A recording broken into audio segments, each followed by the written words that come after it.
नमस्कार, आप देख रहे हैं रणनीति। मैं हूं नगमा। सुप्रीम कोर्ट ने सीबीआई निदेशक आलोक वर्मा को छुट्टी पर भेजने के सरकार के फैसले को निरस्त कर दिया, लेकिन अदालत ने यह साफ किया है कि इस दौरान आलोक वर्मा प्रशासनिक फैसले तो ले सकते हैं, कोई नीतिगत फैसला नहीं ले पाएंगे।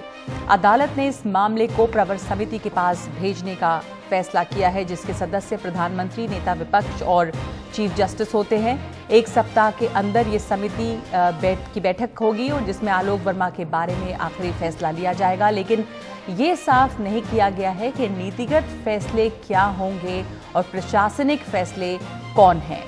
विपक्ष इसे अपनी जीत और सरकार के लिए झटका बता रही है।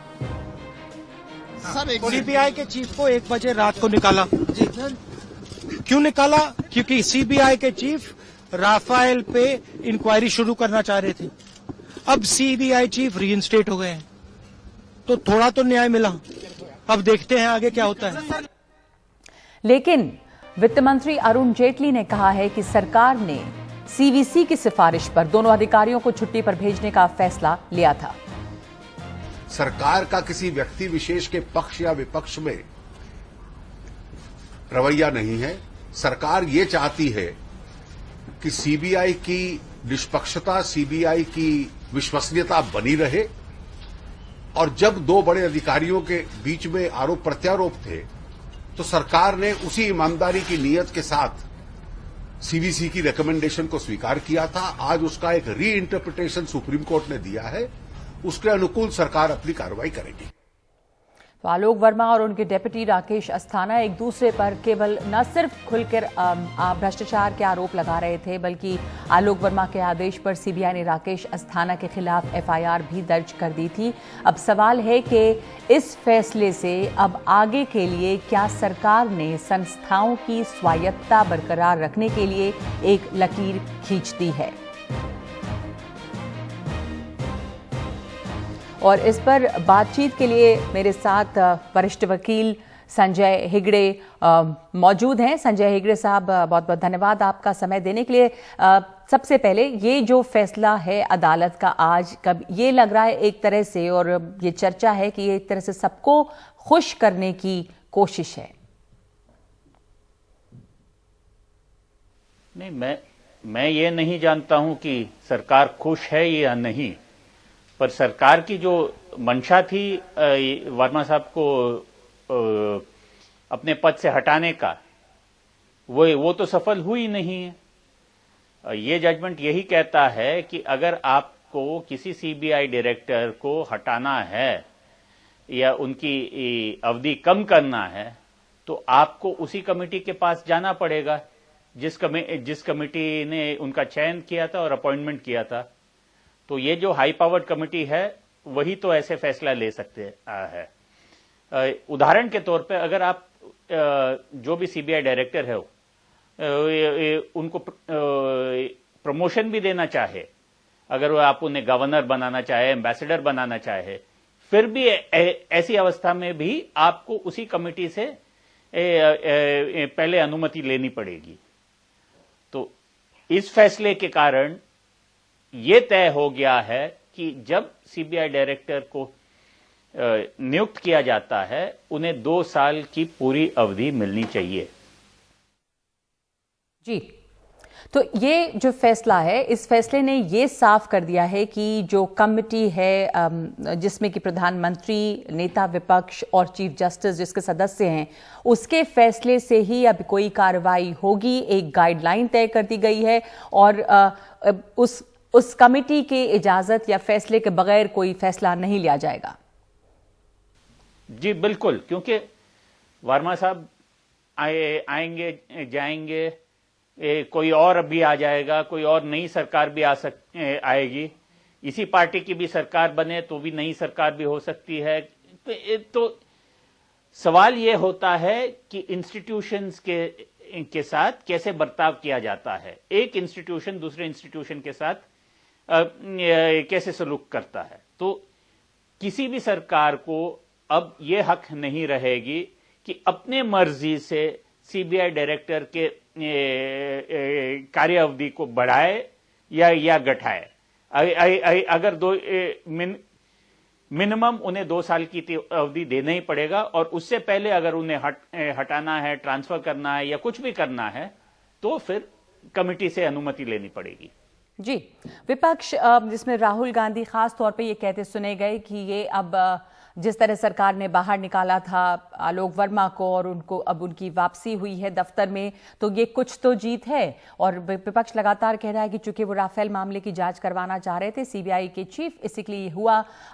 ये एक तरह से विपक्ष के पक्ष की जीत है और चुनावों के चंद महीने पहले ही सरकार के लिए एक झटका है। आपको ये लगता है कि ये सरकार के लिए एक तरह से एक सेटबैक होगा? जी, विपक्ष अपनी बात कहेगा, सरकार अपनी बात कहेगी, पर मैं ये मानता हूं कि आज जो हुआ है गणतंत्र के लिए विजय है और इंस्टीट्यूशंस की विजय है। हम ये इस देश को संविधान के तहत, रूल ऑफ लॉ के तहत चलाना चाहते हैं। वहां एक बहुत बड़ी उसकी इस प्रक्रिया में एक बड़ा स्तंभ होता है एक इंडिपेंडेंट इन्वेस्टिगेटिंग एजेंसी, और सीबीआई के स्वायत्तता के लिए सुप्रीम कोर्ट ने और बाद में कानून संशोधन से ऐसा किया गया है कि डायरेक्टर को 2 साल से पहले हटा नहीं सकते हैं। तो कोई सबवर्जन का मामला आगे से चल नहीं सकता है। जी, सीबीआई चीफ को रातों रात हटाने के बाद ये लगातार बात हो रही थी और चर्चा चल रही थी कि जो इंस्टीट्यूट्स हैं, जो संस्थान हैं, उनकी स्वायत्तता पर हमला है और इंस्टीट्यूट्स को ही खत्म किया जा रहा है। अब कोर्ट के इस फैसले से ये जो स्वायत्तता है इंस्टीट्यूट्स की, उसको बरकरार रखने के लिए आपको लग रहा है कि एक तरह से अदालत ने एक रेखा खींच दी है और आगे के लिए ये एक गाइडलाइन होगी, एक सबक होगा? जी बिल्कुल। एक इंडिपेंडेंट जुडिशरी ने यह फैसला दिया है कि इंडिपेंडेंट इन्वेस्टिगेटिंग एजेंसी और एक फिक्स टेन्योर जो डायरेक्टर है उस एजेंसी के, उसमें कोई और दखलंदाजी नहीं हो सकती है। हर इंस्टीट्यूशन के लिए यह एक अहम फैसला है कि अगर इंस्टीट्यूशनल इंटेग्रिटी के खिलाफ कुछ होता है तो सुप्रीम कोर्ट जरूर उसकी मदद करेगी। जी, पर आलोक वर्मा की ऑफिस में वापसी तो हो गई है, एक दोबारा से उनको रीइंस्टेट किया गया है, लेकिन यह है कि उनके पास अधिकार जो हैं वो बहुत सीमित रहेंगे। नहीं, ये देखिए कि जजमेंट में क्या लिखा है। जजमेंट में ये लिखा है कि बिना कमेटी की अनुमति के आप इन्हें लीव पर भेजना वो गलत था। तो उसका ये भी नतीजा निकलता है कि अगर कमेटी आपको अनुमति दे तो आप कम कर सकते हैं। तो अभी 1 महीना और बचा है। अगर उस बीच में कमेटी ये कहते हैं है कि भाई ये जो सब तथ्य देखने के बाद हम सोचते हैं कि अवधि घटाई जाए, तो फिर ठीक है।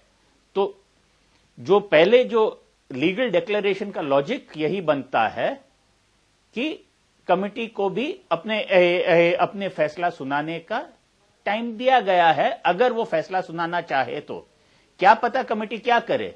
कमेटी ये भी कह सकती है कि भाई हमने ये देख लिया है, हमको नहीं लगता है कि ये चार्जेस को में कुछ खास है, जितनी भी अवधि रहे हैं और है आलोक वर्मा जी को, उसमें उनको पूरे अधिकार दे दे। वैसा भी हो सकता है। और ये भी और कमेटी ये भी कह सकती है कि भाई अब तो सिर्फ 20 ही दिन बचे हैं, उनको अपना टेन्योर खत्म करने दे। जी, संजय हेगड़े जी, आप काउंसिल रहे आलोक वर्मा के, एक तरह से ये जीत है कि आप उनको वापस दफ्तर में उनको रीइंस्टेट किया गया अपने पोजीशन पे। लेकिन ये भी कहा अदालत ने कि वो नीतिगत फैसले नहीं लेंगे, यानी कि पॉलिसी डिसीजंस नहीं ले सकते हैं, प्रशासनिक फैसले ले सकते हैं। तो इसके ऊपर बड़ा असमंजस है कि अब ये कौन तय करेगा कि कौन से बड़े नीतिगत फैसले हैं, कि रफाल जो है वो नीतिगत फैसले के तहत आएगा और कौन से प्रशासनिक फैसले हैं। तो ये इसके बारे में क्या कोई सफाई है?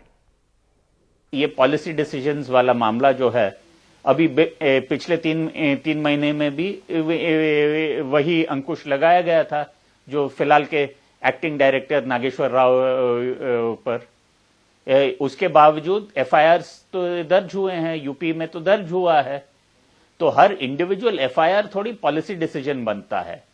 और मैं राफेल के बारे में मैं कुछ नहीं कहना चाहता हूं, क्योंकि उस मामले में मैं खुद वकील रह चुका हूं, तो उस मामले को इस मामले से जुड़ना भी नहीं चाहता हूं।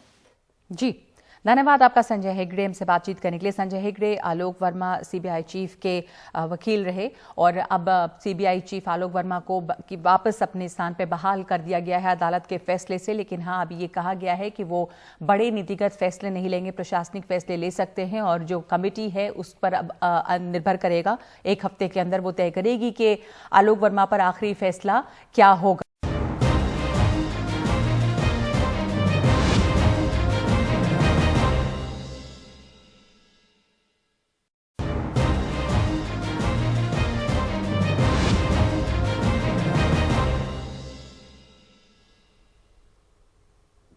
और लोकसभा में आर्थिक आरक्षण बिल पर बहस जारी है। कांग्रेस का सुझाव है कि इस बिल को जेपीसी में भेजा जाए, जबकि अरुण जेटली का कहना है कि 50% की सुप्रीम कोर्ट द्वारा तय सीमा आर्थिक आरक्षण पर लागू नहीं होती, वो सिर्फ जातिगत आरक्षण पर लागू होती है।